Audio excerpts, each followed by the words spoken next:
Il est bon pour nous que nous soyons ici, que Dieu soit glorifié. Merci Seigneur. Hier, j'ai pu comprendre quelque chose pendant les chants de cantique.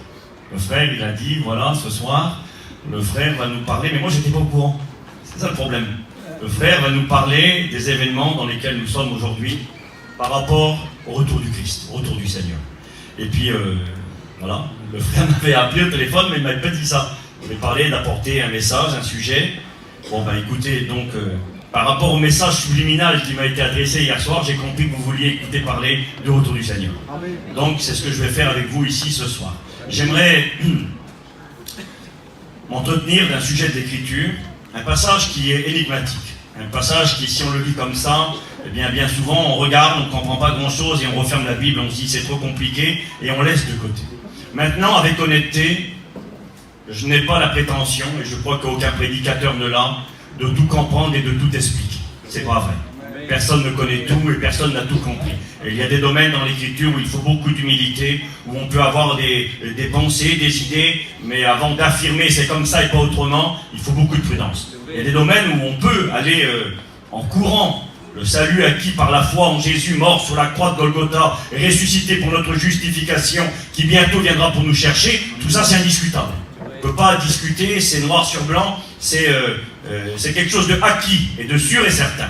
Maintenant, il y a des domaines où il faut plus d'humilité, mais néanmoins, Paillon disait aux écoles bibliques, à juste titre, il disait nous voulons la Bible tout entière et le Christ tout entier. On ne veut pas mettre de côté des passages de la Bible, on a de l'humilité, on n'a pas tout compris, il y a des choses qu'on a des petites idées, d'autres, eh bien, on dit je sais pas, vaut mieux dire je sais pas que de dire des bêtises. C'est mieux, c'est plus sage. On ne sait pas tout. Mais néanmoins, le Seigneur nous a donné des informations, nous a donné à comprendre des choses. Et nous vivons un temps où, selon la parole de Dieu, eh bien, où il est écrit, c'est Daniel qui dira cela, nous vivons un temps où la connaissance augmente. Daniel a dit ceci, j'ai le verset ici, là. C'est marqué comme ça, dans Daniel chapitre 12, verset 4.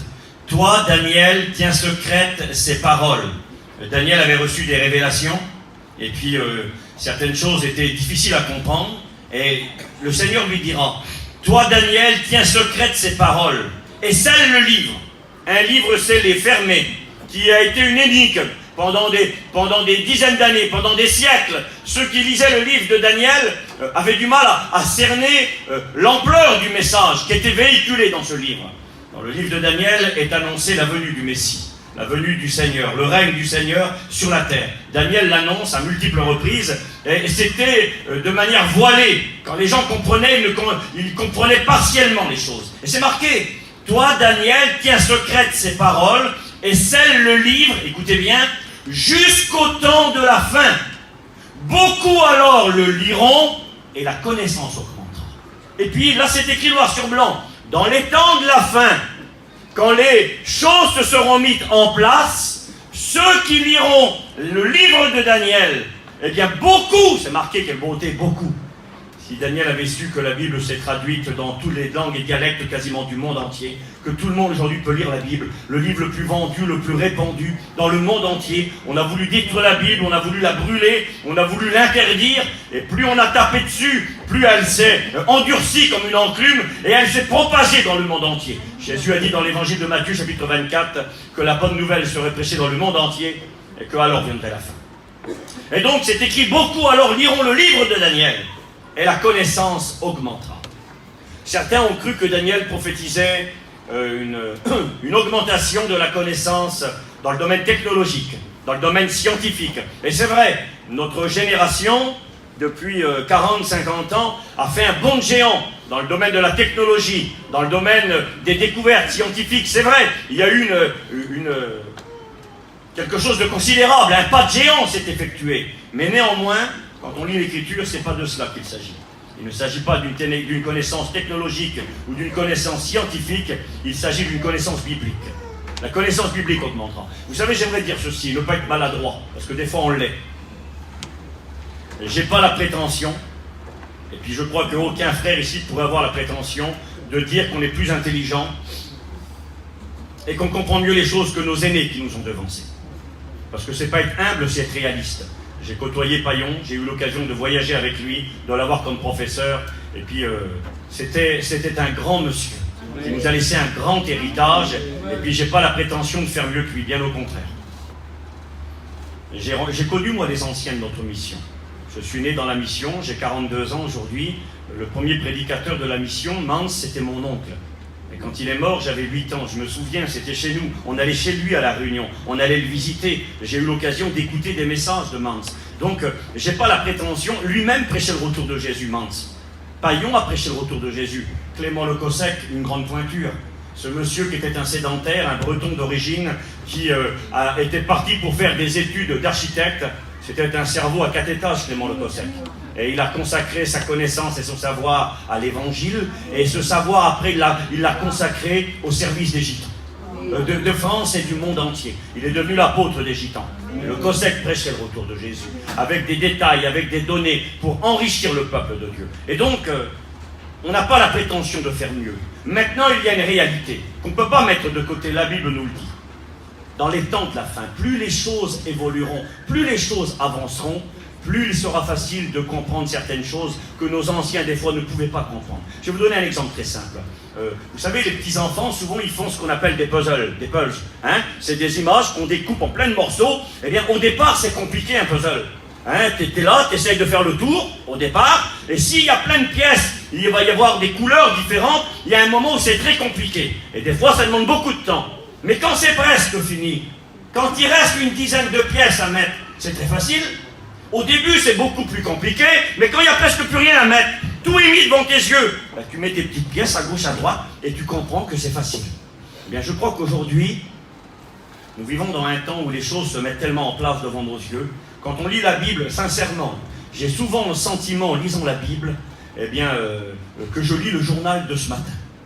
Quand je regarde des fois les événements qui prennent place au niveau mondial, à ma mesure à moi, à mon niveau de compréhension, au niveau d'informations que je reçois, parce que c'est vrai que les informations ne sont pas tout le temps, authentiques. Il faut filtrer les informations.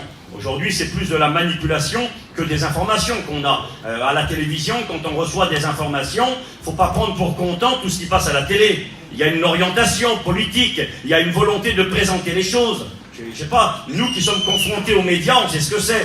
Ça nous arrive fréquemment lorsqu'on ouvre des places. Eh bien, parfois c'est compliqué, c'est un problème social, le problème des places. Des fois, les communes et les préfectures font pas ce qu'elles doivent. Et puis donc, des fois, on doit prendre une place sans autorisation. Des fois, c'est compliqué. Et quand on s'en va, c'est très facile qu'un journaliste vienne et fait juste une photo du tas de poubelles qui est devant la place. Et on dit, voilà, les Gitans sont passés, voilà ce qu'ils ont laissé. Mais c'est pas toute la réalité, ça. On a fait des demandes, on a fait des démarches, on paye l'eau, on paye l'électricité, les poubelles, des fois on ne sait pas où les mettre, alors on les stocke dans un endroit pour faire le moins de gêne possible, mais si tu viens, tu prends que les poubelles en photo, tu vas dire, voilà c'est quoi les Gitans. Il y a une manière de présenter l'information, et aujourd'hui il y a beaucoup de désinformation, et c'est valable également dans le domaine prophétique. Mais lorsque la grâce de Dieu nous permet de filtrer à travers diverses sources d'informations, ça nous donne une vision générale et ça nous fait comprendre dans quel temps nous sommes. Alors sincèrement, s'il fallait faire le tour de la question, à mon niveau de ce que j'ai compris dans l'écriture là, eh bien c'est pas une réunion qu'on fera le tour de la question. Parce que dans tous les domaines aujourd'hui, tout nous crie que Jésus revient. Que ce soit la création, que ce soit dans le domaine politique, dans le domaine économique, dans le domaine du péché, de la moralité, dans le domaine religieux, tout ce qui prend place au niveau mondial correspond aux données que nous avons dans la Bible.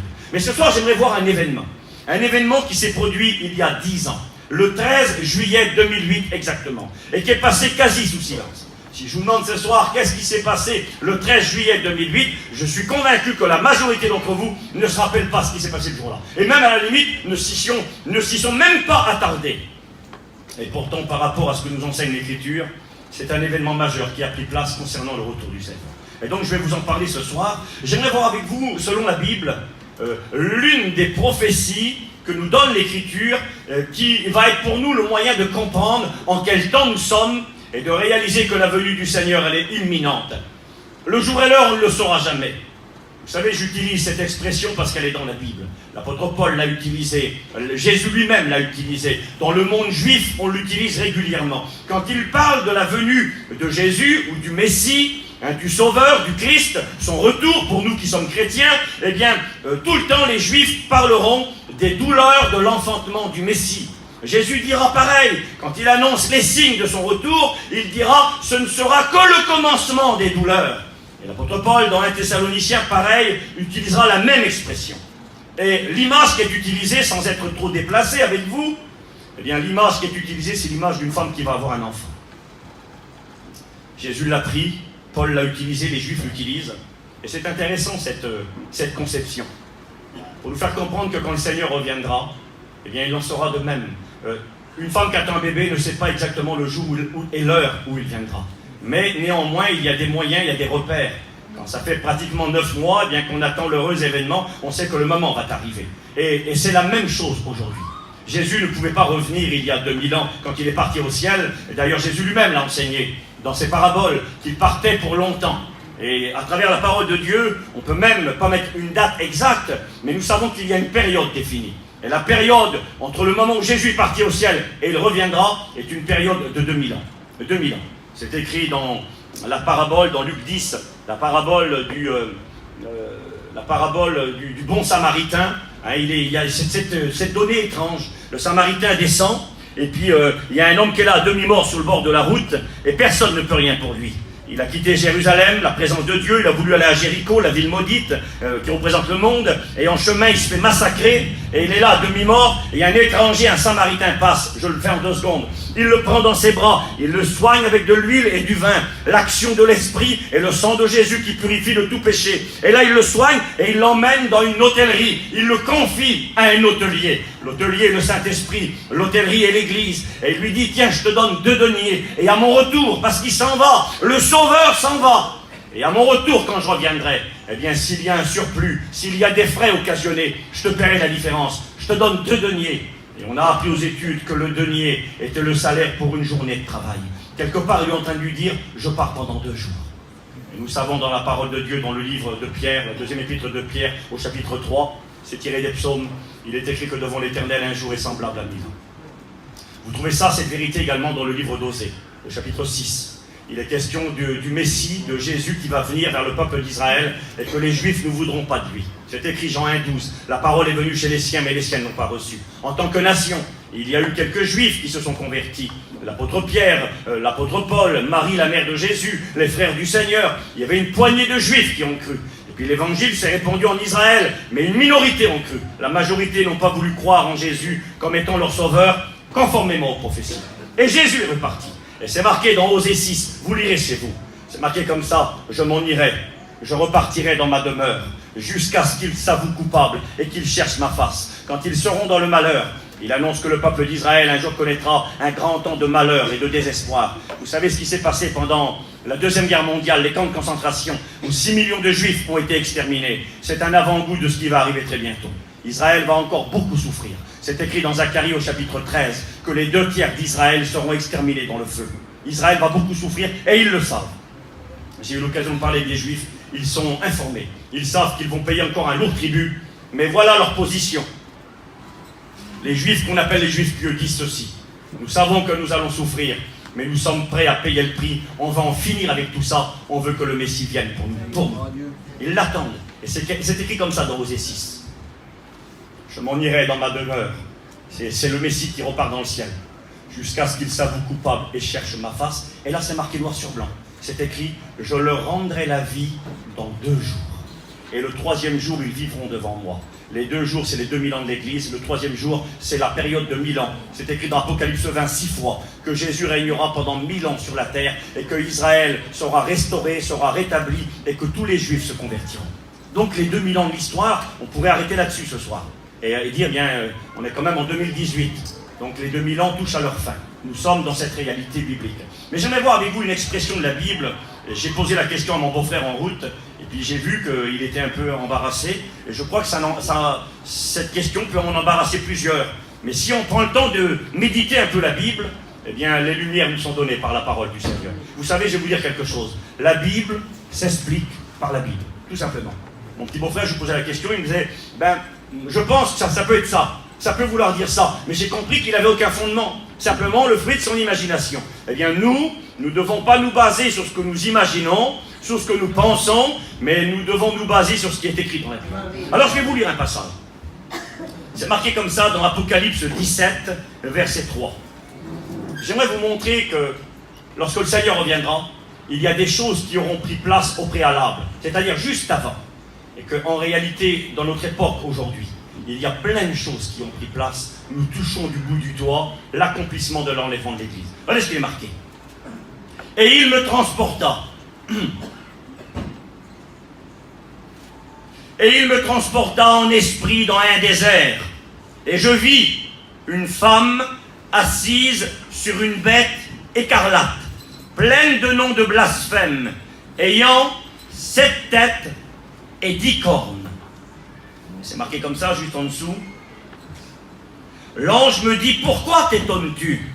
Je te dirai le mystère de la femme et de la bête qui la porte, qui a les 7 têtes et les 10 cornes.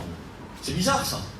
Jean dans l'Apocalypse a une vision et elle le saisit d'effroi. Elle l'étonne, il est stupéfait quand il la voit. Le Seigneur va lui montrer, lui dit, viens, regarde, j'ai quelque chose à te montrer. C'est quelque chose qui va arriver après l'enlèvement de l'Église. Quand l'Église sera partie, cette chose sera une réalité dans son entier, d'accord? Et là il lui dit, et il me montra une femme assise sur une bête.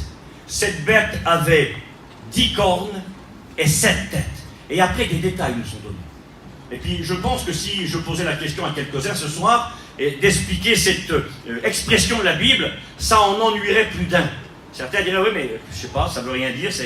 Eh bien, je vais vous faire comprendre avec la Bible ce que signifie ce passage ce soir. Parce que la Bible nous donne des détails. Pour comprendre le livre de l'Apocalypse, il faut souvent revenir dans l'Ancien Testament. Il faut souvent aller dans le livre de la Genèse. Il y a beaucoup d'expressions de la Genèse que l'on retrouve dans le livre de l'Apocalypse. Mais il faut beaucoup aller dans le livre de Daniel. Parce que Daniel a reçu lui-même un Apocalypse. Apocalypse signifie la révélation. Révélation des choses cachées. Un mystère. Et puis Dieu vous donne l'explication. Éclaire votre compréhension. Et Daniel a vécu de telles expériences. Mais il le dira. Pour lui, c'était un livre scellé pendant des siècles. Et que dans les temps de la fin, ceux qui liraient le livre de Daniel comprendraient le livre de l'Apocalypse. Alors, c'est quoi cette femme assise sur une bête? Je le répète pour que vous assimilez.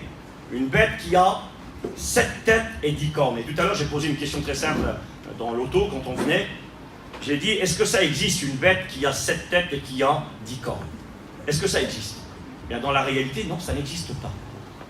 Et là, quelque part, la Bible elle est en train de nous dire que cette réalité des temps de la fin sera quelque chose qui sera irréaliste, du jamais vu.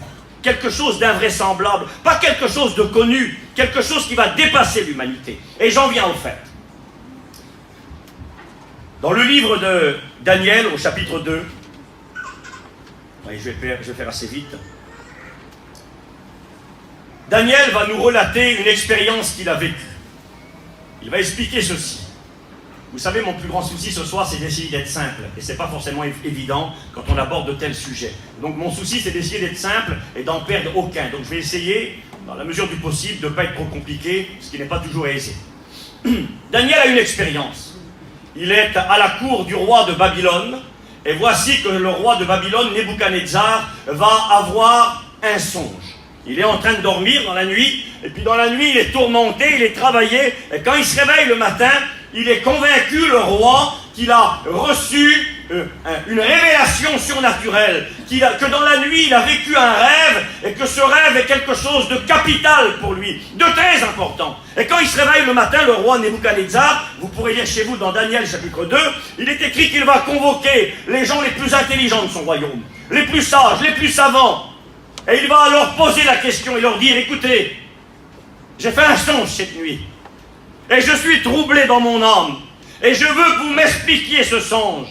Et puis ils vont lui dire, eh bien, dis-nous ce que tu as rêvé. Et lui il répond et il leur dit, je ne me rappelle plus ce que j'ai rêvé.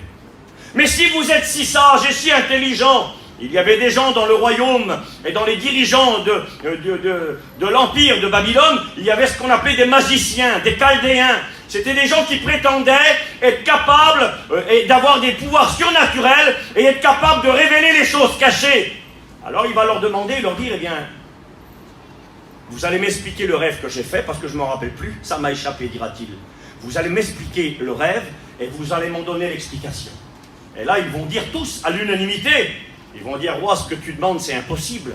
Personne n'est capable de dire ce que tu as rêvé dans ton lit cette nuit, personne ne peut le faire. Le roi leur dit, écoutez-moi bien, si aucun de vous ne m'explique mon rêve, me dit ce que j'ai rêvé, avec l'explication, vous allez tous être mis à mort. Je vais tous vous tuer et je vais détruire tout ce qui vous appartient. Et il y a eu une panique générale parmi tous les savants, parmi les magiciens, parmi tous ces hommes qui étaient là. Une terreur s'est installée. Et le roi leur a laissé un peu de temps. Et parmi ces gens importants, ces gens savants, il y avait un jeune homme qui s'appelait Daniel. Daniel était issu de la tribu de Juda, il avait été déporté avec des amis à lui, qui étaient aussi de naissance princière. Il avait 3 amis avec lui. On a appelé Shadrach, Meshach et Abed-Nego. C'est leur nom qui leur avait été donné, ce n'est pas leur vrai nom. En réalité, ils s'appelaient Anani, Azaria et Michaël. Et puis ces 3 amis, 3 juifs avec lui, eux aussi vont être mis à mort. Et puis il y a une terreur qui s'installe. Et là, Daniel dit à ses copains, il va falloir prier le Seigneur. Parce que si on n'a pas la révélation, il ne va pas nous faire de cadeau, il va tous nous tuer. Les magiciens allaient être tués, les savants allaient être tués, mais eux aussi allaient être tués. C'était des enfants de Dieu, des serviteurs de Dieu. Et Daniel demande à ses copains de prier. Et ils vont commencer à intercéder, à demander au Seigneur, Seigneur, donne-nous la révélation. Toi qui as les mystères de ce qui est caché, ce qui demande le roi, personne ne peut savoir. Et j'en viens au fait. Daniel va, dans la nuit, être travaillé par le Seigneur, suite à la prière de ses collègues et de lui-même. Et Dieu va lui révéler le rêve de Nebuchadnezzar. Et là, Daniel, quand il se lève le matin, il dit à ses copains, les gars, c'est bon, Dieu m'a parlé, je sais ce qu'a rêvé le roi, et je vais lui en donner l'explication. Imaginez l'affaire, c'est du surnaturel. On baigne en plein surnaturel. Et puis là, la Bible nous enseigne que Daniel va aller trouver Nebuchadnezzar. Et va lui dire, oh roi, il y a un Dieu dans les cieux, qui connaît ce qui est caché, qui révèle les mystères, qui change les temps et les circonstances. Et il va dire, c'est pas moi, mais c'est ce Dieu-là qui m'a révélé ton rêve. Et je sais ce que tu as rêvé, écoutez-moi bien. Ça peut paraître étrange, mais tout s'explique dans la Bible. Je vais vous lire l'Écriture. C'est marqué comme ça. Daniel lui dira, dans ton rêve, roi, tu as vu une grande statue. Soyez avec moi. Une grande statue. La tête de la statue était d'or pur. La poitrine et les bras étaient d'argent. Le ventre et les cuisses étaient de bronze ou d'airain. Et il va dire les 2 jambes étaient faites de fer. Et les pieds avaient une particularité. Ils étaient en fer, les pieds. Les orteils étaient en fer. Mais les orteils étaient unis ensemble avec de la terre, avec de l'argile. C'est bizarre le rêve qu'il a fait. Et quand Daniel dit ça, le roi se rappelle. Il dit, oui, c'est ça que j'ai rêvé.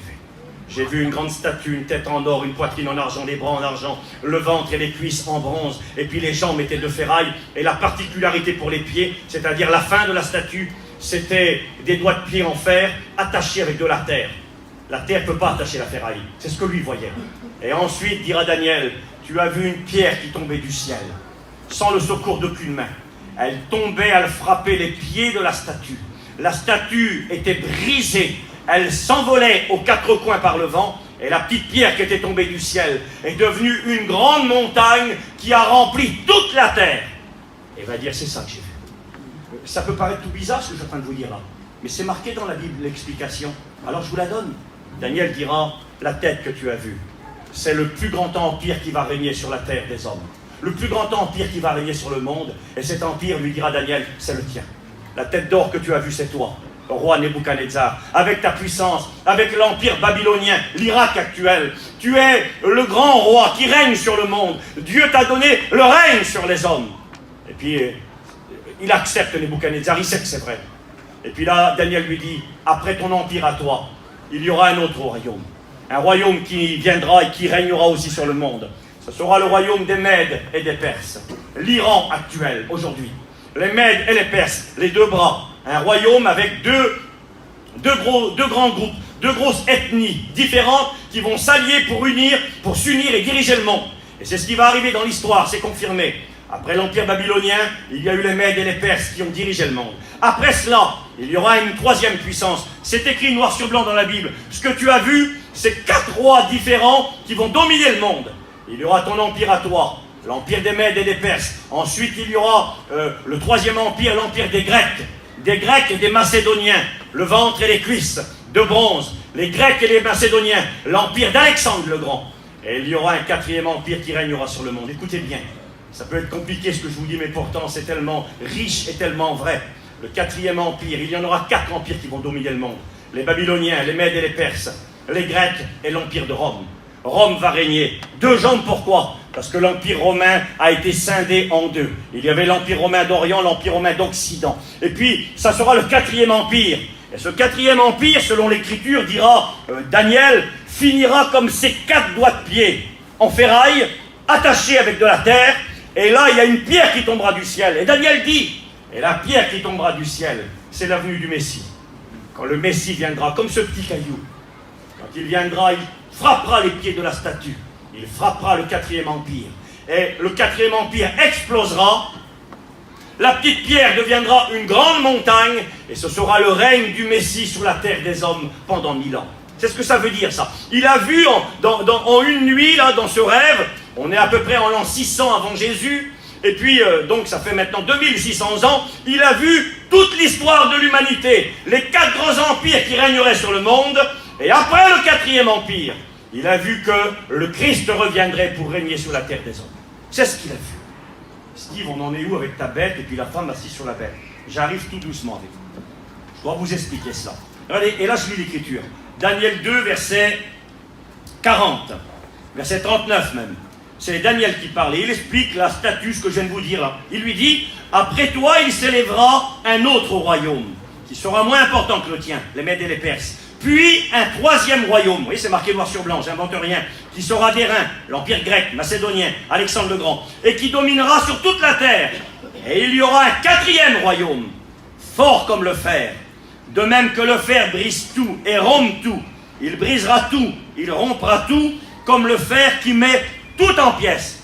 Et là, j'en arrive à la fin de l'Empire romain. C'est marqué comme ça. Et comme tu as vu les pieds et les orteils, en partie d'argile, de potier et en partie de fer, ce royaume sera divisé. Il y aura en lui quelque chose de la force du fer, parce que tu as vu le fer mêlé avec l'argile. Et comme les doigts des pieds étaient en partie de fer et en partie d'argile, ce royaume sera en partie fort et en partie fragile. Écoutez, c'est quoi la terre qui va unir ces 10 doigts de pied? On va voir c'est quoi les 10 doigts de pied, et on va voir c'est quoi la terre qui va unir l'Empire romain dans sa phase finale. C'est marqué comme ça. Tu as vu le fer mêlé avec l'argile, parce qu'ils se mêleront par des alliances humaines. Écoutez bien ça. Daniel dit, l'Empire romain se terminera, dans sa réalité finale, avant que le Christ ne revienne, se terminera de cette manière, avec des alliances humaines. C'est marqué noir sur blanc. Mais ils ne seront point unis l'un à l'autre, de même que le fer ne s'allie pas avec l'argile. Et là il est écrit, dans le temps de ces rois, le Dieu des cieux suscitera un royaume qui ne sera jamais détruit et qui ne passera pas sous la domination d'un autre peuple. Ce royaume subsistera éternellement. Et là, c'est marqué dans le temps de ces rois. Les 10 doigts de pied, et je vais avancer avec vous tout doucement, que a vu Daniel, c'est la manière de laquelle va finir l'Empire romain avec 10 rois. On en a 10 des doigts de pied. 10 rois vont s'alliancer avec des alliances humaines dans les temps de la fin. Ce sera l'Empire romain et le Seigneur Jésus reviendra pour détruire cet empire-là. Alors on est ensemble. 10 rois unis avec des alliances humaines, finira de cette manière l'Empire romain. Certains vont dire, mais Steve, l'Empire romain, il n'existe plus. Est-ce que vous savez depuis combien d'années l'Empire romain n'existe plus? Je vais vous le dire ce soir. Il n'existe plus depuis 15 siècles. Il a cessé d'exister à peu près en l'an 500. J'ai les dates exactes, je peux vous les donner. C'est beau que j'ai marqué ça. J'ai noté les dates exactes de l'Empire romain. Je regarde si c'est là, si c'est avant. Voilà. L'Empire romain est né en 27 avant Jésus-Christ. L'Empire romain vit le jour en tant que tel avec Octave ou Octavien, qui reçut le titre d'Auguste en 27 avant Jésus, jusqu'à sa chute en 476 après Jésus-Christ. Donc l'Empire romain a cessé d'exister depuis 15 siècles. Écoutez bien ce que je vais vous dire. Et Jésus n'est pas revenu. La Bible avait enseigné dans Daniel qu'il y aurait 4 empires qui régneraient sur le monde.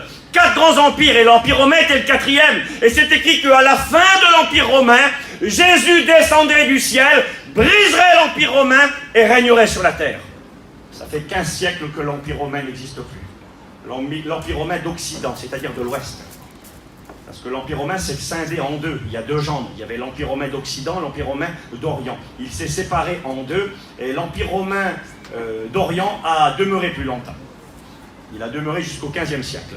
Il a été vaincu par les Turcs et puis ensuite tout a changé. Mais néanmoins, Jésus n'est pas revenu. J'avance avec vous. Que Dieu soit glorifié. J'essaye d'être... C'est pas forcément simple, mais pour moi, dans ma tête, c'est très simple. Ça ne peut-être pas pour vous, mais pour moi, ça l'est. Donc j'essaye d'avancer. Et écoutez, le grand Dieu a fait connaître au roi ce qui doit arriver après cela. Le songe est véritable et son explication est certaine. C'est ce qui va arriver. Et là, quelque temps s'écoule, et Daniel va recevoir une deuxième révélation, qui va lui rappeler les mêmes choses qu'il a vues à travers la statue. Et on va arriver à l'animal dont nous avons lu une réalité dans le livre de l'Apocalypse au chapitre 17. Quelque temps plus tard, Daniel dira ceci, Daniel chapitre 7. Daniel va dire qu'il a des révélations dans la nuit, qu'il fait des rêves, qui lui font peur. C'est marqué comme ça. Daniel 7, verset 2. Daniel commença à dire, « Je regardais pendant ma vision nocturne, et voici, les quatre vents des cieux firent irruption, écoutez bien, sur la grande mer. » Quand les Juifs parlent de la grande mer, ils parlent de la mer Méditerranée. Pour eux, c'est ça la grande mer. Il y a le lac de Galilée, qu'on appelle la mer de Tibériade. C'est une petite mer intérieure, une mer d'eau douce. Il y a la mer morte, qui est une petite mer en réalité. Mais quand il parle de la grande mer, c'est de la mer Méditerranée qu'il parle. Et là, dans Daniel, il est question de la mer Méditerranée. Et là, il va dire ceci. Et voici les quatre vents des cieux firent irruption sur la grande mer, et quatre grands animaux sortirent de la mer, différents les uns des autres. Et il va avoir encore la révélation des quatre royaumes qui vont dominer le monde. C'est marqué comme ça. Le premier animal que je vis était semblable à un lion, et avait des ailes d'aigle. Et puis je ne vais pas lire tout, mais cet animal qu'il voyait semblable à un lion, qui était un grand roi, c'était le roi de Babylone. Il voit la même réalité, l'empire babylonien, avec comme des ailes d'aigle, une domination, une grande autorité. C'est marqué que ses ailes vont lui être arrachées, et qu'il va se tenir debout comme un homme. Parce que le roi Nebuchadnezzar, qui était un homme très orgueilleux, il croyait que c'était par sa force qu'il dominait sur le monde, et il est dit que Dieu va humilier Nebuchadnezzar. Il va lui enlever son intelligence, et Nebuchadnezzar va devenir comme une bête. Il va se mettre à manger de l'herbe par terre, il ne peut plus dialoguer, communiquer, et il va être humilié par l'Éternel, jusqu'à ce qu'il reconnaisse que son règne venait de Dieu. Et là, il va se redresser. Il est écrit qu'un cœur d'homme va lui être donné, et Nebuchadnezzar confessera que l'Éternel est le seul vrai Dieu. Donc c'est ce que nous voyons là. Il voit un animal comme un lion. Je passe vite avec vous, parce que le temps nous est compté. Et là, Daniel va dire, et je vis un second animal, qui était comme un ours, et qui avait dans sa gueule 3 côtes. Lorsqu'on étudie l'histoire des Mèdes et des Perses, semblable à cet ours puissant et redoutable, ils avaient ce qu'on appelle un gouvernement tripartite. Il y avait 3 têtes pour diriger l'empire, 3 têtes, et c'est ce que nous voyons là. 3 côtes dans la gueule qui sont là et qui donnent l'autorité. C'était la réalité. Ensuite, il dira, je vis le 3e animal. Il était comme un léopard, et il avait sur son dos 4 ailes comme celles d'un oiseau. Cet animal avait 4 têtes et la domination lui fut donnée. Un léopard. Le léopard, c'est l'animal qui court le plus vite sur la terre. Et ce 3e empire, c'est l'empire d'Alexandre le Grand. Alexandre le Grand avait une trentaine d'années quand il a conquis le monde, à grande vitesse. Il était épaulé par 4 soldats. Ces 4 généraux, les généraux d'Alexandre le Grand. Et accompagné de 4 hommes, en un temps record, il a conquis le monde entier. Il a renversé les Mèdes et les Perses. Daniel l'avait vu. Et je vis le 3e animal comme un léopard, qui avait 4 ailes sur son dos, 4 têtes, et qui a vite dominé toute chose. Et là, il va parler du 4e empire. Celui qui est représenté par les 2 jambes, qui finit par les 10 doigts de pied attachés avec de l'argile. Regardez comment il le voit, Daniel. On est là à peu près 550 ans avant Jésus-Christ. Pratiquement 650 ans avant que Jean recevra la révélation de l'Apocalypse. Allez, c'est marqué comme ça. Et voici, je vis un 4e animal. Une 4e bête, c'est marqué comme ça. Une bête terrible, effrayante, extraordinairement forte. Elle avait de grandes dents de fer. Elle mangeait, pulvérisait et foulait aux pieds tout ce qui restait. Elle était différente de toutes les bêtes précédentes, écoutez bien, et elle avait 10 cornes. Ah. Là, il est question de la bête à 10 cornes dans l'Ancien Testament. Daniel nous en parle. Et il a une vision des 4 puissances qui vont dominer le monde. Et quand il parle de la 4e bête, il dit elle est différente de toutes les autres. La première, il va dire c'est un lion, c'est un ours, c'est un léopard. La 4e, il ne peut pas lui donner de nom. Elle est indescriptible. C'est quelque chose que l'humain ne connaît pas. Quelque chose qui n'est pas logique ni cohérent, que le monde n'a jamais vu. D'accord, on avance ensemble. Elle était différente de toutes les bêtes précédentes et elle avait 10 cornes. Je considérais les cornes. Et voici, c'est marqué, je ne veux pas tout lire, je considérais les cornes. Et là, c'est marqué verset 17. Les 4 grands animaux que tu as vus, dit Daniel, le Seigneur lui parle, ce sont 4 rois, 4 royaumes qui s'élèveront de la terre. Il me parla ainsi, verset 23. Le 4e animal, c'est un 4e royaume qui existera sur la terre, différent de tous les royaumes. Il dévorera toute la terre, il la foulera et il la brisera. Écoutez ce qui est marqué, verset 24. Les 10 cornes que tu as vues, ce sont 10 rois qui s'élèveront de ce royaume. Un autre s'élèvera après eux et il sera différent des premiers et il abaissera 3 rois. Il prononcera des paroles contre le Dieu très haut. Il opprimera les saints du très haut. Il espérera changer les temps et la loi. Et les saints seront livrés entre ses mains pendant 3 ans et demi. Puis viendra le jugement. On lui ôtera sa domination qui sera détruite à tout jamais. Et le règne, la domination et la grandeur de tous les royaumes qui sont sous les cieux seront donnés au peuple des saints du Très-Haut. Son règne est un règne éternel et tous les dominateurs le serviront. Il voit la même chose. Mais cette fois-ci, c'est plus la statue avec 10 doigts de pied à la fin. Il voit que le 4e empire est comparable à un animal qui a 10 cornes et il donne l'explication. Il dit les 10 cornes que tu as vues, ce sont 10 rois qui dirigeront cet empire et qui vont s'unir avec des alliances humaines. Soyez avec moi compréhensifs. C'est écrit, ces choses sont certaines et véritables et elles s'accompliront. Donc la Bible nous enseigne que l'Empire romain, dans sa phase finale, écoutez bien, avant que Jésus ne revienne, sera constitué de 10 chefs d'État qui vont faire des alliances humaines et quelque part ressusciter cet empire. J'avance avec vous. On retrouve cette expression de cet animal terrible qui a 10 cornes, avec en plus l'explication supplémentaire de l'Apocalypse. Il a 7 têtes cet animal, et là regardez ce qui est écrit. Apocalypse 12, verset 3. Là on quitte Daniel. Daniel nous explique que l'Empire romain finira avec 10 chefs d'État unis ensemble avec des alliances humaines, d'accord. Et que Jésus alors viendrait, frapperait cette coalition et qu'il régnerait sur la terre, d'accord. Apocalypse 12, 3. Un autre signe apparut dans le ciel. Et voici, c'est Jean qui a la vision. Un grand dragon rouge. Là, il nomme l'animal. Daniel ne nomme pas. Il dit c'est un animal terrible. Je ne peux même pas le nommer. Et puis Jean va le nommer le dragon. Et il lui dit, je vis dans le ciel un signe, un grand dragon rouge, rouge feu, qui avait 7 têtes et 10 cornes. Et sur 7 têtes, 7 diadèmes. Regardez ce qui est marqué. Verset 9. Il fut précipité le grand dragon, celui qui a donc les 7 têtes et les 10 cornes, le serpent ancien, appelé le diable et Satan, celui qui va séduire toute la terre. Là, Jean, va donner une information.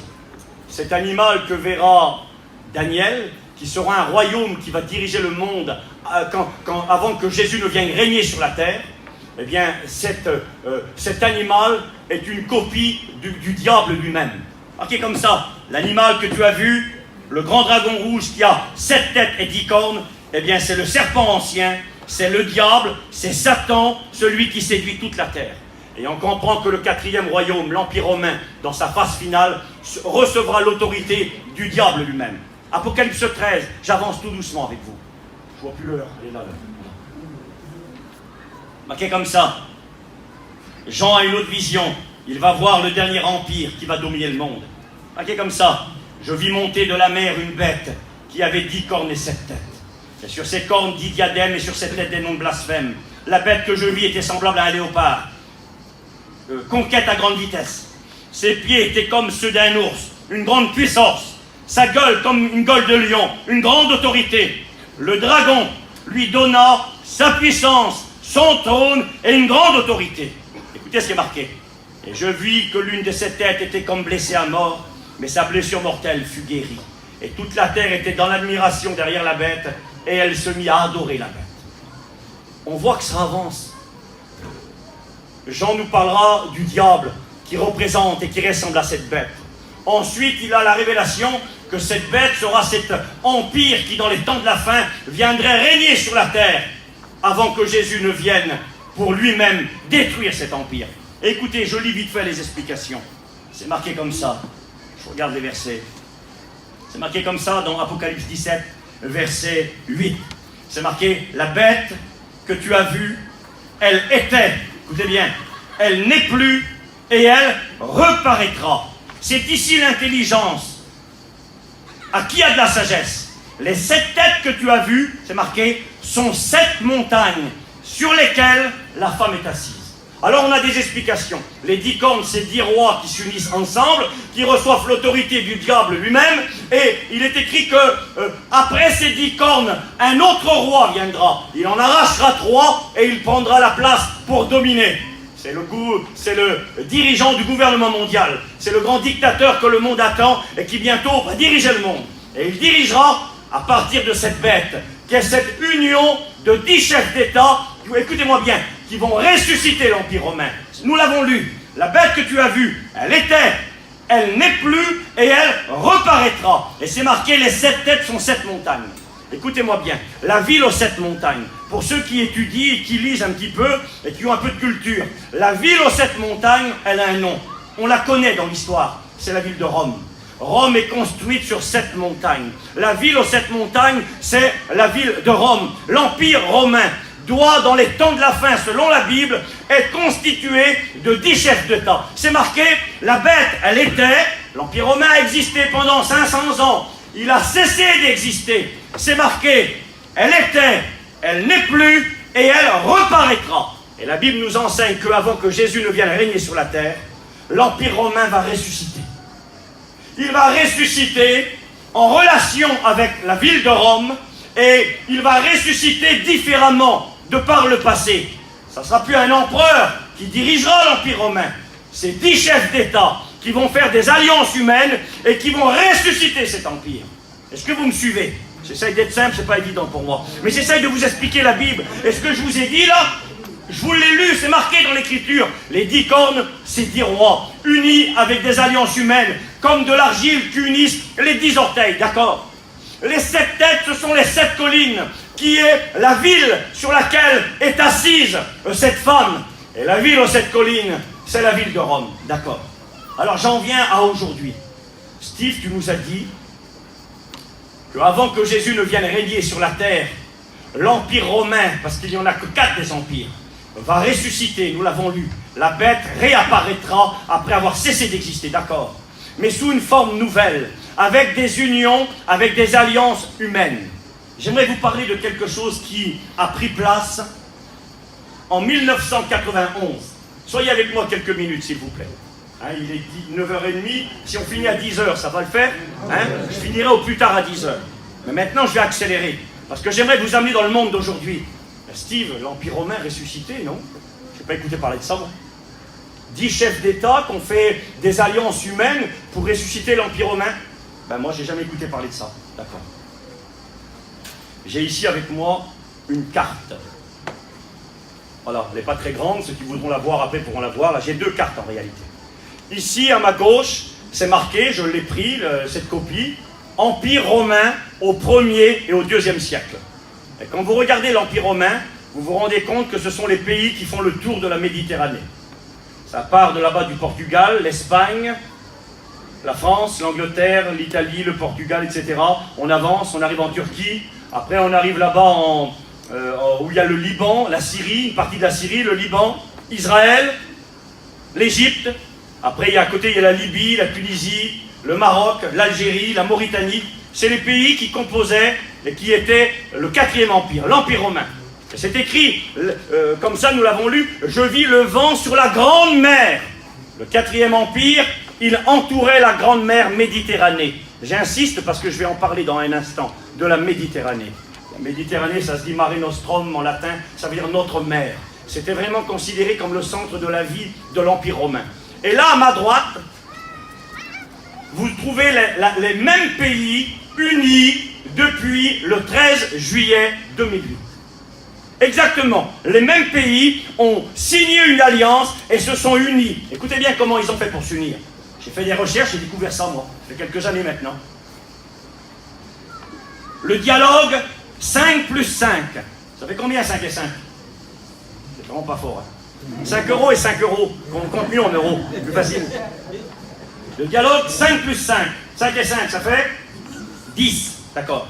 Le dialogue 5 plus 5, appelé également Euromed, ou appelé également le Forum de Barcelone, fut formellement ouvert à Alger en 1991. C'est quoi ce forum? C'est-à-dire un lieu de discussion, un dialogue. 5 plus 5. Il y a 10 pays qui, depuis 1991, ont décidé de travailler ensemble avec un projet commun, réunifier l'Empire romain. Ça a commencé en 1991. Et c'est vérifiable ce que je vous dis là maintenant. Écoutez, j'ai noté ceci. Le dialogue 5 plus 5, ce forum méditerranéen, réunit les 5 États de l'Union du Maghreb arabe, appelé l'UEMA. L'Algérie, ouvrez vos oreilles, l'Algérie, la Libye, le Maroc, la Mauritanie et la Tunisie. Les 5 dirigeants de ces 5 pays du nord de l'Afrique et du sud de la Méditerranée, l'UEMA, Algérie, Libye, Maroc, Mauritanie, Tunisie, et 5 pays européens, l'Espagne, la France, l'Italie, le Portugal et l'île de Malte, ont commencé à travailler. Intéressant, 10 chefs d'État, depuis 1991, qui décident de se rencontrer. Des chefs d'État qui vivent de régions différentes, qui ont des cultures différentes, qui ont des religions différentes. On est en train de comprendre qu'il va y avoir des alliances fragiles, des alliances comme de la terre. Les musulmans et les chrétiens, c'est compliqué. Une culture, je vous ai dit, des idées, une conception du monde complètement différente. Et ces 10 chefs d'État ont décidé de se rapprocher et de dialoguer pour mettre en place un nouveau système. J'avance avec vous. Évoqué pour la première fois le 7 février 2007 à Toulon par Nicolas Sarkozy. Qu'est-ce qu'il a dit, M. Sarkozy? Évoqué la première fois le 7 février 2007 par Nicolas Sarkozy. Qu'est-ce qu'il a dit? Officialisé par l'appel de Rome, l'appel de Rome, c'est à Rome qu'il a adressé l'appel, le 20 décembre 2007, lancé par les chefs d'État du gouvernement italien, espagnol et français. Il formalise cette initiative en invitant l'ensemble des chefs d'État et de gouvernement des pays qui entourent la Méditerranée et des pays de l'Union européenne à se réunir lors d'un sommet le 13 et 14 juillet 2008 à Paris. Et écoutez ce qu'a dit Nicolas Sarkozy lorsqu'il a réussi à unir les pays qu'entoure la Méditerranée, c'est-à-dire les pays qui représentaient l'Empire romain, qui a cessé d'exister depuis 15 siècles. Écoutez ce qu'il a dit, Sarkozy. Il a dit ça à l'époque. Il a dit: le moment est venu de mettre toutes nos forces et tout notre cœur, écoutez bien, pour bâtir l'union de la Méditerranée. L'union de la Méditerranée, c'est les pays qui composaient l'Empire romain et qui a cessé d'exister depuis 1500 ans. Et Sarkozy l'a dit: le moment est venu d'unir nos forces et notre cœur pour créer l'union de la Méditerranée. Écoutez ce qu'il a dit, le monsieur. Car ce qui se joue là est absolument décisif pour l'équilibre du monde. Pas seulement décisif pour l'avenir des peuples qui entourent la Méditerranée, mais décisif pour l'avenir de l'humanité. En Méditerranée se décidera si oui ou non les civilisations et les religions se feront la plus terrible des guerres. En Méditerranée se décidera de savoir si oui ou non le nord et le sud vont s'affronter. En Méditerranée se décidera de savoir si oui ou non le terrorisme, l'intégrisme, le fondamentalisme réussiront à imposer au monde leur registre de violence et d'intolérance. Sarkozy a dit: ici, on gagnera tout ou on perdra tout. Il a dit: il faut qu'on réunisse ces pays qu'entoure la Méditerranée. Et regardez, il sait de quoi il parle. Il a dit ça, Sarkozy. Moi, j'ai lu ses paroles à l'époque, là. Je les avais notées il y a bien des années. Il a dit ça exactement. Où est-ce que c'est la phrase? Il a dit: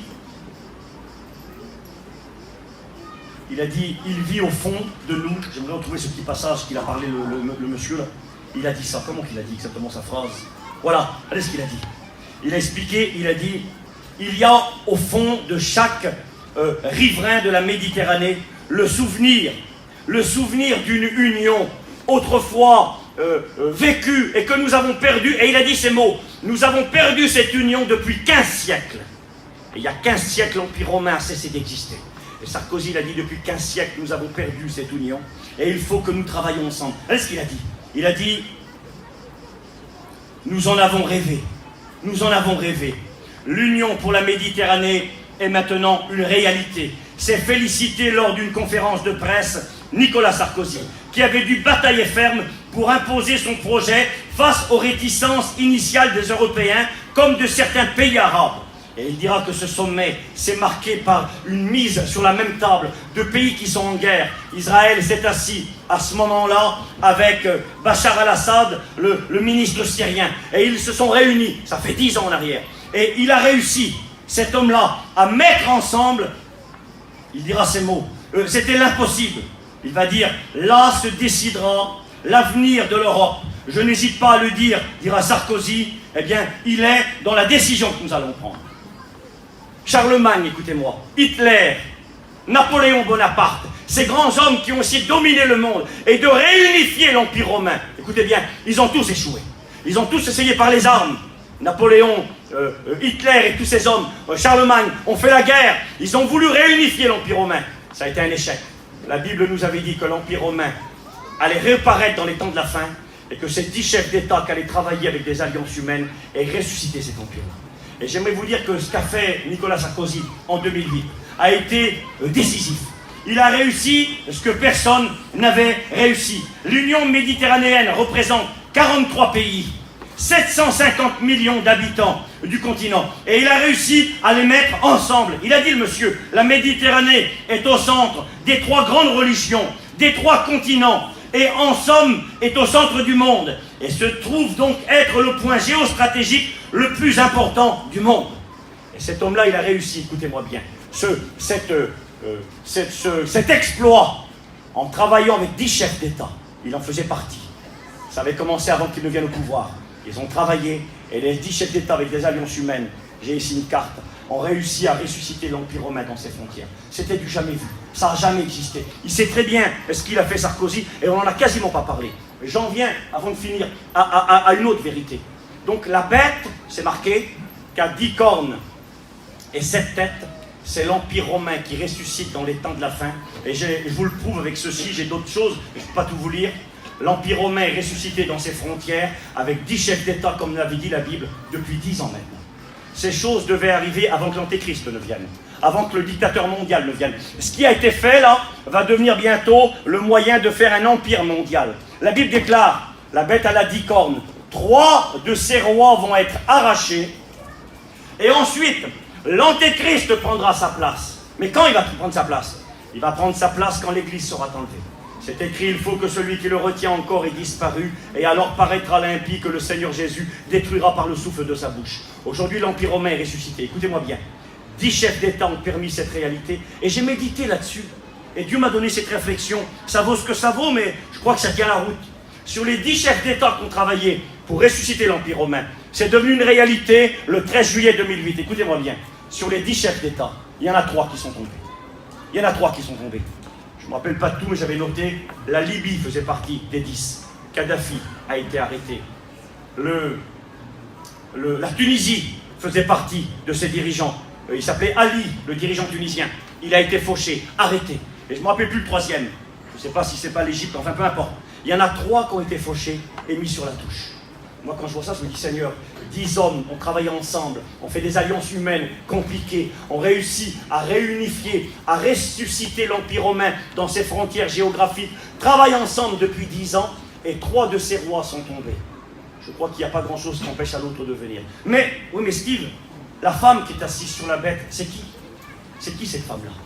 Eh bien, cette femme-là, mes amis, écoutez-moi bien quelques instants encore, cette femme-là, c'est pas l'Empire romain. L'Empire romain, c'est la bête. C'est écrit, nous l'avons lu. C'est qui la femme? lorsque Nicolas Sarkozy a proposé de réunifier les pays qui composaient l'Empire romain par le passé, de les réunifier, écoutez bien, il a exclu les pays du nord de l'Europe. Les pays scandinaves ont été exclus. L'Allemagne a été exclue, parce que l'Allemagne ne faisait pas partie de l'Empire romain. C'est d'ailleurs les empires d'Allemagne qui ont conquis l'Empire romain et qui l'ont détruit au 5e siècle. Ils sont descendus puis ils l'ont détruit. Donc l'Allemagne ne faisait pas partie de l'Empire romain. Et Sarkozy, lui, il a permis de réunifier l'Empire romain. La bête était ressuscitée il y a de cela 10 ans en arrière. D'accord. Mais c'est qui la femme là? Quand Sarkozy a proposé ce projet, l'Europe s'y est opposée. Et en particulier un pays, l'Allemagne, Angela Merkel s'y est beaucoup opposée. Elle n'a pas voulu de cette union, elle voyait ça d'un mauvais œil par rapport aux relations qui unissent l'Europe. Et elle ne voulait pas de ces pays du Sud.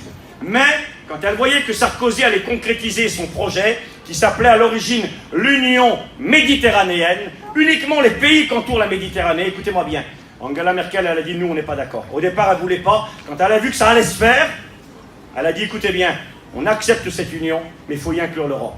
Il faut que l'Europe soit inclue dans cette union. Il faut que l'Europe vienne participer et s'unisse à cet empire romain ressuscité. Et vous savez, c'est qui Europe? On s'appelle, nous, l'Europe. La France, l'Allemagne, l'Italie, l'Angleterre et tous ces pays, on s'appelle l'Europe. Vous savez, c'est qui l'Europe? Est-ce que quelqu'un le sait? C'est pas un piège. Je ne vais pas vous faire parler. Levez la main si quelqu'un sait c'est qui l'Europe. Pourquoi qu'on a appelé l'Europe la confédération de pays qui est la nôtre? Est-ce que vous savez pourquoi? Non, vous ne savez pas, je vais vous le dire ce soir. Eh bien, Europe, c'était une femme dans la mythologie grecque. Elle n'a pas existé, enfin, elle a peut-être existé, mais l'histoire a été amplifiée, et bien sûr, des faits ont été ajoutés qui ne sont pas vrais. C'est de la croyance, c'est de la religion païenne, ça, l'histoire d'Europe. Et on a choisi le nom de cette femme pour représenter la confédération de pays dont on fait partie, nous, aujourd'hui, d'accord? Mais c'était qui Europe? Alors regardez, j'ai recherché, puis j'ai noté ça, je vais vous le dire. L'Europe tire son nom de la déesse grecque Europa. Déesse enlevée par Zeus, qui avait pris la forme d'un animal, d'un taureau. Il avait pris la forme d'un animal, d'accord. Dans la mythologie grecque, puis romaine, Europe était une belle jeune fille, phénicienne, l'une des nombreuses aventures mortelles de Zeus, dont le nom signifie « celle qui a un large visage ou de grands yeux ». Et ça a été donné au continent européen. Europe est la fille du roi Agénor et de Téléphassa. Un matin, Zeus l'aperçoit alors qu'elle cueille des fleurs avec des amis au bord de la mer. C'est ce que dit la religion qui parlait de cette femme. On a choisi son nom. Écoutez qui elle était, Europe. Elle était en train de cueillir des fleurs avec ses amis au bord de la mer. Et le dieu des dieux, donc Jupiter ou Zeus, l'a aperçue. Il en est tombé amoureux et il a désiré se cacher de sa femme Héra, dont la jalousie était terrible. Et il a pris l'aspect d'un animal, d'un magnifique taureau blanc. Europe se laisse approcher par l'animal, puis enhardi, finit par monter sur son dos. Le taureau s'élance alors vers la mer Méditerranée et transporte Europe, accrochée d'une main à l'une de ses cornes. Jusqu'en Crète, arrivé sur l'île, Zeus prend la forme d'un humain et il prend cette femme pour sa femme. En réalité, dans la mythologie grecque, Europe, c'est une femme adultère, avec le respect que j'ai pour vous. C'est une femme adultère. Zeus est marié avec Héra, il va voir cette femme, il va la convoiter, elle va devenir son amant, devenir une femme adultère, et de cette union-là vont naître 3 fils. Et je ne sais pas comment vous dire ça, j'ai marqué ça. De l'union de Zeus, qui a pris la forme d'une bête, d'un animal. Une femme va s'asseoir sur lui, une femme assise sur la bête. C'est marqué comme ça dans l'Apocalypse. Et je vis une femme assise sur la bête. Et là, Europe s'assoit sur la bête. Elle le tient par une corne. Il l'emmène sur une île. Et il y a adultère. Et c'est écrit que de cette union naîtront 3 enfants, 3 garçons. Leur nom est marqué dans la mythologie grecque. Je les ai notés, moi. Sarpédon, Minos et Rhadamante. Qui seront... Je ne sais pas comment le dire, moi. Aujourd'hui, il y a une loi ignoble qui a été votée dans notre pays depuis maintenant quelques années. La fameuse loi du mariage pour tous, qui permet maintenant de la folie, que 2 hommes ou 2 femmes se marient ensemble. Eh bien, ces gens-là, dans la mythologie grecque, les 3 fils de cette union sont des gens comme ça. C'est comme ça dans la mythologie. Mais imaginez le nom qu'ils ont été choisis. Ils auraient pu prendre le nom d'une autre personne, de quelqu'un de bien, de quelqu'un de moral, de quelqu'un de propre. Non, on a choisi pour parler de l'Europe, donner le nom à cette confédération de pays, les pays scandinaves, l'Allemagne, les pays de l'Est, la France, tous ces pays-là, on les a appelés l'Europe. L'Europe, c'est une femme immorale, c'est une femme adultère, c'est une femme pervertie qui va donner union à 3 enfants qui sont des gens perfides. On dira même dans la mythologie grecque que 2 de ses fils finiront les juges des enfers. Je ne peux même pas vous lire tout ce que j'ai écrit, tellement que c'est grave. La légende présente Minos comme un tyran très cruel qui pratiquait le sacrifice humain et offrait régulièrement des jeunes filles et des jeunes hommes en sacrifice. J'ai marqué l'union de Zeus et d'Europe. Cette femme adultère eut donc pour fruit de l'immoralité sans nom, une grande cruauté, ce qui caractérisera l'état du monde dans les temps de la fin, surtout lorsque Jésus reviendra.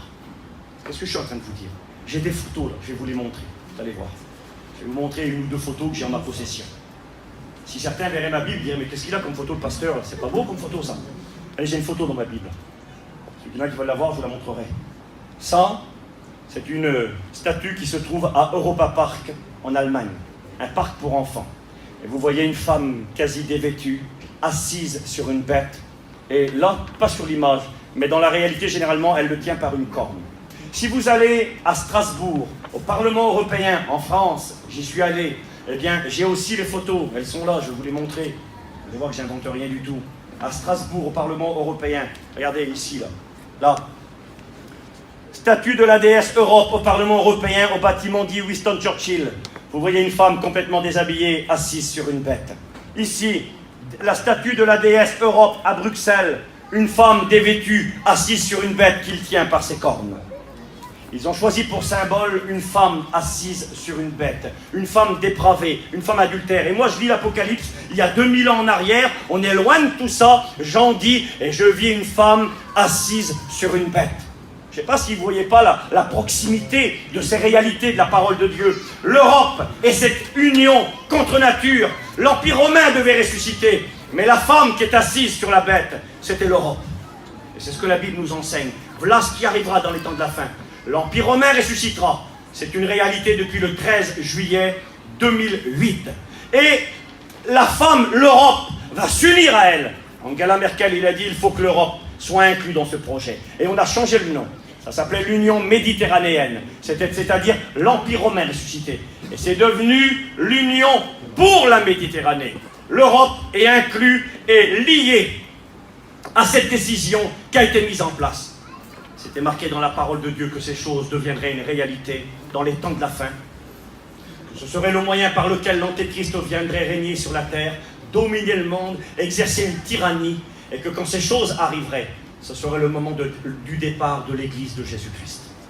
Vous pensez peut-être à moi un jour, si vous avez des pièces de 2 euros, regardez.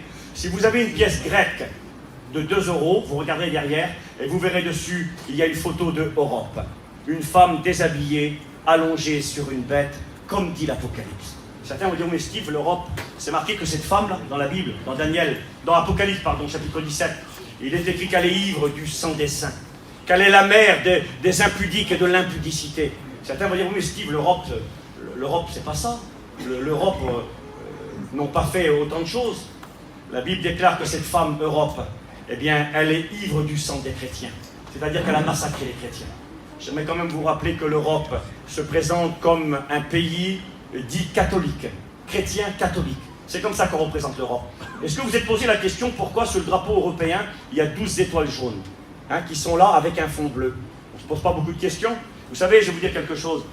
Je ne suis pas plus intelligent que les autres, moi. J'essaie de m'interroger par rapport à la parole de Dieu et essayer de comprendre les événements et ce qui se passe autour de moi. Pourquoi ils ont choisi le drapeau européen, 12 étoiles jaunes sur un fond bleu? Il n'y a pas 12 pays dans l'Union européenne, il y en a plus que ça, je crois qu'on est 27 aujourd'hui. Pourquoi qu'il n'y a que 12 étoiles jaunes?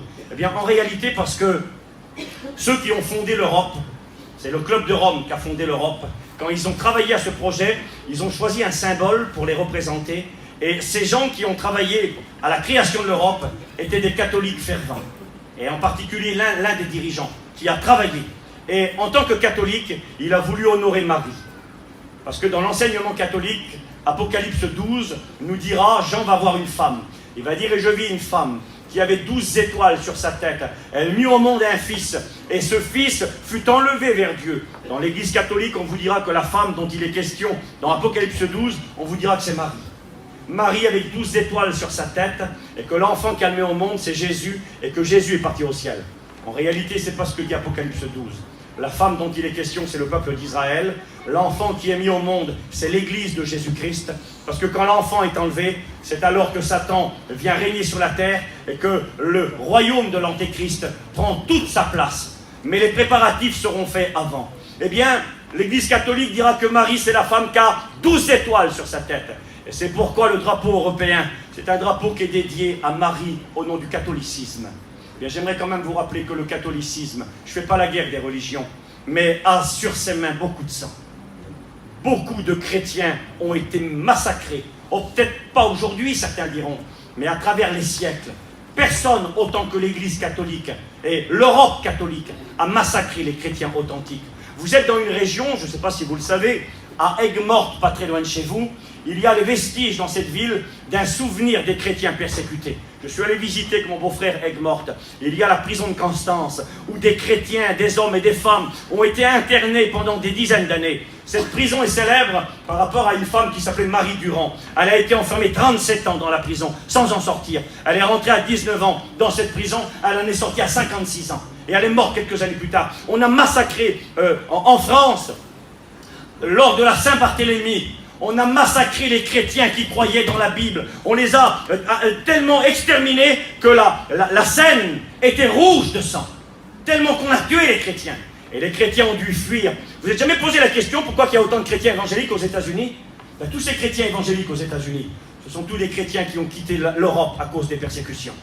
Dans les années passées, dans les siècles passés, ils ont tellement été martyrisés. Ils ont quitté, ils sont partis là-bas, et puis ils ont apporté l'évangile avec eux. Ils n'avaient pas le droit de vivre en Europe. L'Europe est ivre du sang des chrétiens. Mais c'est ce que dit la Bible.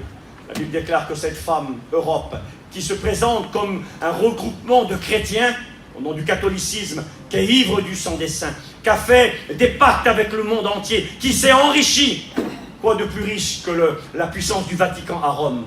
Je me rappelle du témoignage de ces deux curés qui étaient en train de parler entre eux. J'ai écouté le témoignage, et ces deux curés étaient en train de dialoguer. C'était des hommes importants là-bas au Vatican à Rome. Et puis ils parlaient, puis en rigolant, il y en a un qui a dit à l'autre, tu sais, on ne peut pas dire nous ce que Pierre a dit lorsqu'il a rencontré devant la porte appelée la Belle le paralytique. Acte 3. Il dit, tu sais ce que Pierre avait dit à l'époque? Il a dit, nous n'avons ni or ni argent, mais ce qu'on a, on te le donne. Au nom de Jésus, lève-toi et marche. Et il a dit à son collègue, nous on ne peut plus dire ça aujourd'hui, parce que de l'or et de l'argent, on en a. Ça fait partie des pays les plus grands, les plus puissants du monde. Et si vous lisez dans Apocalypse 17, c'est marqué que cette femme-là, l'Empire romain, l'Europe catholique romain, eh bien, serait une puissance importante, qu'elle s'unirait à l'Empire romain dans les temps de la fin, et que c'est là que l'Antéchrist viendrait régner. Depuis 2008, c'est vrai. L'Empire romain est ressuscité. L'Europe s'est alliancée. Et on a tous ces symboles qui sont là partout, et qui nous crient haut et fort que nous sommes arrivés dans les temps de la fin. Vous savez ce que je crois, moi?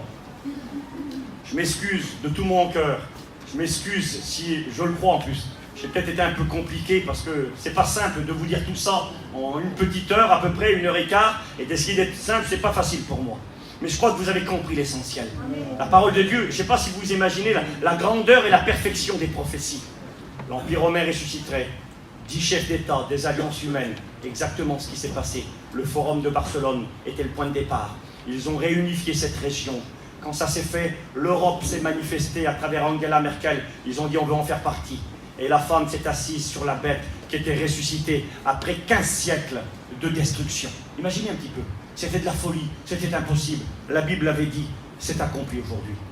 Jésus peut revenir. Si Jésus nous enlève ce soir, eh bien, ce monsieur aura qu'à s'asseoir. Tout est préparé. Le 4e empire, l'Empire romain, est ressuscité, comme ça avait été dit. Il est reconstitué. Je crois que 3 des cornes ont été arrachées. Je ne m'en rappelle plus le 3e, je l'ai écrit, mais j'ai trop de notes. Je ne peux pas tout lire. Je crois qu'il n'y a rien qui empêche l'Antéchrist de prendre sa place aujourd'hui.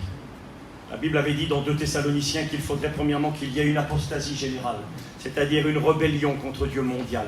On est en plein dans la rébellion. On a rejeté Dieu. L'immoralité bat son plein. Le monde désire un leader, un dirigeant mondial. J'ai écouté récemment un économiste et politicien français qui s'appelle Jacques Attali, un monsieur qui est très intelligent. C'est lui qui a mis Macron en place. C'est lui qui a présenté Macron à François Hollande, et il a été le conseiller particulier de François Mitterrand, conseiller de Chirac, Jacques Attali a un grand cerveau. Je le regardais récemment sur une vidéo et il expliquait ceci. Il explique qu'il n'y a qu'une seule alternative pour sauver le monde, c'est mettre en place un gouvernement mondial. D'accord. Vous savez ce qu'il dit, le monsieur? Il dit, vous savez combien de temps qu'il faut pour mettre un gouvernement mondial en place? J'ai les écrits ici dans mes papiers. Il dit, il faut 24 heures. 24 heures. Il dit, aujourd'hui, on a tout. On a la Banque mondiale, on a le Fonds monétaire international, le FMI, on a l'ONU avec l'armée, donc on a le pouvoir d'autorité, on a le pouvoir économique. Il va dire, on a l'ONU qui existe, les Nations Unies, il dit, on a tout. Si on le veut, il nous faut 24 heures pour mettre en place un gouvernement mondial. Vous savez qu'est-ce qui empêche la mise en place de ce gouvernement pour l'instant? Ce qui l'empêche, c'est l'Église. Quand l'Église va être enlevée, ça va être perçu comme une catastrophe mondiale. Tout est prêt, on a tout préparé dans les coulisses. Il fallait que ces choses arrivent avant que l'Église ne soit enlevée, parce que sinon ça n'aurait pas pu être possible. Il fallait que ces choses arrivent. Et aujourd'hui, c'est arrivé. Quand l'Église va être enlevée, le monde entier vont se réunir. Les dirigeants mondiaux, l'Union pour la Méditerranée, les musulmans du Sud, les Européens du Nord, la femme assise sur la bête, vont s'unir ensemble, ils vont dialoguer, ils vont dire on n'a pas le choix. Il faut mettre en place maintenant un dirigeant. Regardez, des millions de personnes ont disparu. Et là, le monde acceptera. L'Église ne sera plus là. Mais la Bible enseigne que cet empire ne durera pas longtemps, nous l'avons lu. Il durera 3 ans et demi ou 7 ans maximum. Mais 3 ans et demi dans sa phase finale. Et alors le Seigneur Jésus reviendra comme cette pierre qui tombe du ciel. Il frappera cet empire romain. Il le détruira. Et le monde entier sera rempli de la connaissance de l'Éternel. Et Jésus régnera sur cette terre pendant 1000 ans. C'est dans pas longtemps que ça va arriver. Alors il faut être prêt. On baisse nos têtes. Je vous remercie pour votre attention. Et on prie le Seigneur, s'il vous plaît. Seigneur, nous voulons te dire merci ce soir pour la méditation de la Bible. C'est vrai, ta parole est riche. Elle nous amène dans tellement de domaines de compréhension. Mais ce que je retiens par-dessus tout, c'est que ta parole est la vérité. Et que nous sommes dans ces temps. Ce que tu avais dit, c'est accompli au littéral de notre temps. Et ce qui est terrible, c'est que la majorité n'ont rien vu. Seigneur, ta parole déclare que dans les derniers temps, plusieurs liront ce livre et la connaissance augmentera. Je te rends grâce, Seigneur, parce que nous voyons que les dernières pièces du puzzle se mettent en place. Et je crois qu'il ne manque plus qu'une pièce au puzzle, c'est l'enlèvement de ton Église. Nous allons partir avec toi. Le monde attend son libérateur, le monde attend son faux Christ. Eh bien, nous attendons le vrai Christ. Tu viens pour nous chercher. Tu vas nous délivrer de cette heure de ténèbres, de cette heure de colère qui va bientôt s'abattre sur le monde. Et nous voulons être prêts. Que tu bénisses mes frères et mes sœurs. Aide-nous à tenir bon et à être debout quand la trompette retentira. Et que ce message serve à nos amis, qu'ils réalisent la véracité, l'authenticité de ta parole, et que ce soir ils se tournent vers toi, qu'ils te donnent leur vie. Le rétrograde revienne à la maison du Père, tant qu'il est temps. Seigneur, nous te louons, parce que tu nous as tout annoncé d'avance, parce que nous ne sommes pas dans les ténèbres, pour que ce jour nous surprenne. Nous sommes des enfants de la lumière, et éclairés par ta parole, nous savons à quelle heure nous sommes. Seigneur, tu viens, nous t'attendons et nous te disons merci, Père, dans le nom de Jésus, ton Fils. Amen. Que Dieu vous bénisse. Merci, Seigneur. Amen.